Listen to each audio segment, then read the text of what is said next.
ساتھ کھڑا ہے، امام حسین کے ساتھ کھڑا ہے یا پھر یزید کے ساتھ کھڑا ہے۔ بڑی معذرت کے ساتھ اگر برا لگے تو معاف کرنا، کڑے پہننے کا نام حسینیت نہیں ہے، ڈورے ہاتھوں میں باندھنے کا نام حسینیت نہیں ہے، رنگ برنگی کپڑوں پہننے کا نام حسینیت نہیں ہے، 10 دن کے محرمی بننے کا نام حسینیت نہیں ہے۔ حسینیت کیا ہے؟ حسینیت یہ ہے اگر دین کے تحفظ کے لیے گھر لٹانا پڑے تو گھر لٹا دو، اولاد لٹانا پڑے تو اولاد لٹا دو، حتیٰ کہ جان بھی قربان کرنا پڑے تو جان بھی قربان کر کے بتا دو جان اہم نہیں ہے، اللہ کا دین ہے۔ اللہ یا رسول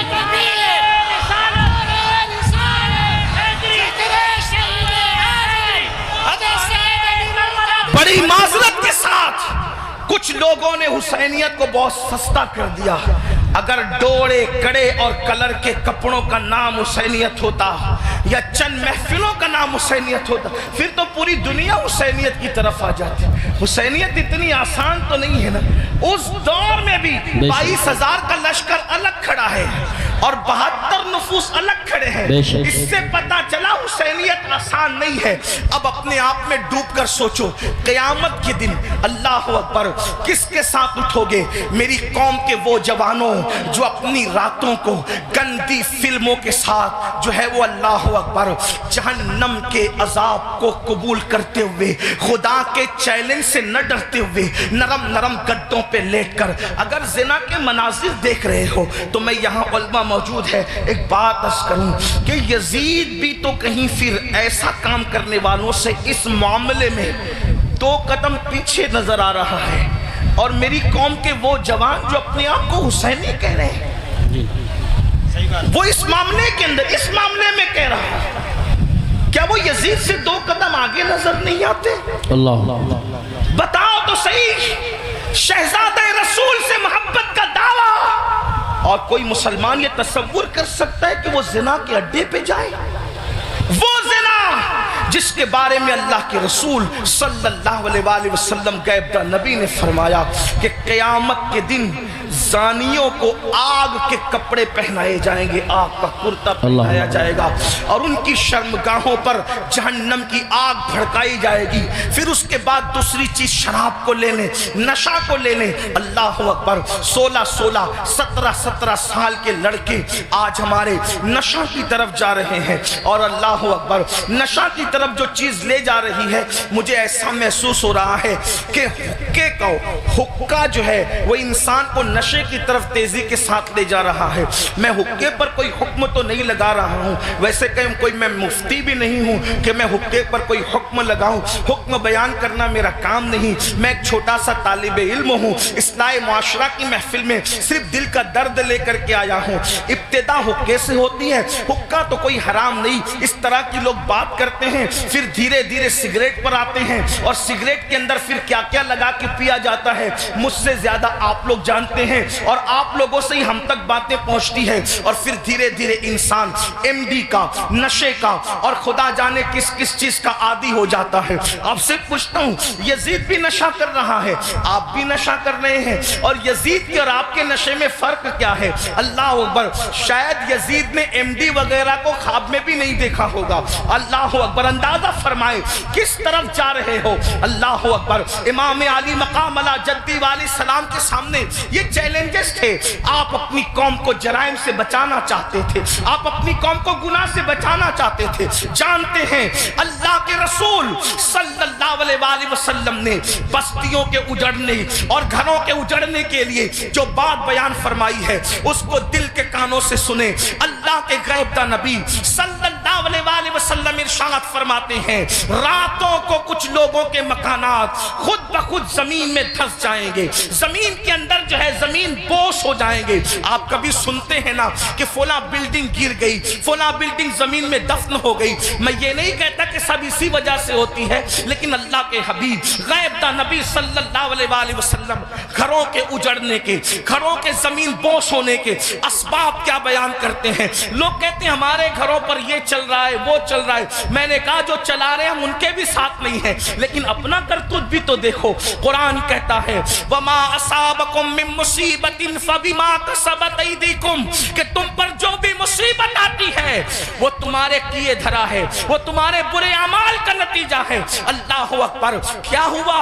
آقا ارشاد فرماتے ہیں صلی اللہ علیہ وآلہ وسلم کہ کچھ لوگوں کے مکان راتوں رات زمین پہ گر جاتے ہیں، زمینوں میں دھس جاتے ہیں۔ صحابہ نے پوچھا یا رسول اللہ اس کی وجہ کیا ہے؟ آقا فرماتے دو گناہ جب گھروں کے اندر کیے جاتے ہیں، دو گناہ جب عمارتوں کے اندر کیے جاتے ہیں تو گھروں کو زمین میں دھسا دیا جاتا ہے، گھروں کو زمین بوس کر دیا جاتا ہے۔ پوچھا یا رسول اللہ وہ کیا ہے؟ فرمایا ایک موسیقی ہے، میوزک ہے۔ جس گھر میں میوزک بجتا ہے اور جس گھر میں شراب پی جاتی ہے راتوں رات ان گھروں کو زمین میں دھسا دیا جاتا ہے۔ اب آپ مجھے بتاؤ کانوں میں ایئر فون لگا کر راتوں کے 3-3 4-4 بجے تک میوزک سننے والوں، کیا تمہیں اپنے گھروں سے پیار نہیں ہے؟ تمہیں اپنے گھروں سے محبت نہیں ہے؟ تمہیں اپنے گھروں سے الفت نہیں ہے؟ اور پھر اللہ کے حبیب علیہ السلام فرماتے ہیں جس نے دنیا میں شراب کا ایک گھونٹ پیا اور توبہ نہیں کی، جب وہ مرے گا تو مرنے وقت اس کی زبان پہ کلمہ جاری نہیں ہوگا، وہ کلمے سے محروم رہے گا۔ اور یہاں تک کہ حضرت مالک الدینار فرماتے ہیں میں نے کئی نشہ کرنے والوں کو کفر پر مرتے دیکھا ہے۔ اللہ اکبر۔ حضرت عمر ابن عبدالعزیز کہتے ہیں میں نے کئی نشہ کرنے والوں کو کفر پر کافر ہو کر مرتے دیکھا ہے۔ اللہ کے بندو ذرا غور تو کرو۔ پھر تیسری چیز لیتے ہیں نماز کے حوالے سے 95% لوگ نماز نہیں پڑھتے ہمارے معاشرے کا، اور لوگ آسانی سے کہہ دیتے ہیں مولانا ہمیں ٹائم نہیں ملتا۔ بلکہ عاشور کے شب میں بھی جس میں جمعرات ہی کو جنگ ہو رہی تھی کربلا کی، اکثر مورخین کہتے ہیں جمعرات کو ہی جو ہے وہ جنگ کا آغاز کر دیا تھا۔ امام پاک نے پوچھا غازی عباس سے عباس کیا کر رہے ہیں یہ لوگ؟ کہا وہ تو جنگ شروع کرنے کی بات کرتے ہیں۔ کہا ان سے کہہ دو کہ ہمیں نماز بہت پسند ہے، ہمیں تلاوت بہت پسند ہے، ہمیں گریہ اللہ کے لیے کرنا بہت پسند ہے، ذکر اذکار بہت پسند ہے۔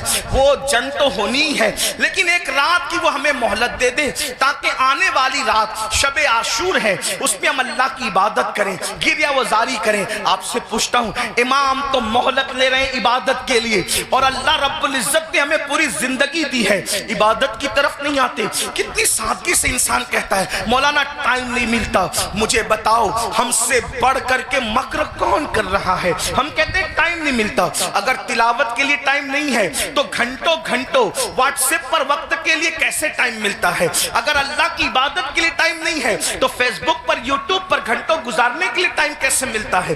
دوستوں کے ساتھ گپ شپ کرنے کے لیے ٹائم کیسے ملتا ہے؟ یاد رکھیے اللہ کے بندو کب تک عیاشیاں کرتے رہو گے؟ کب تک جرائم کرتے رہو گے؟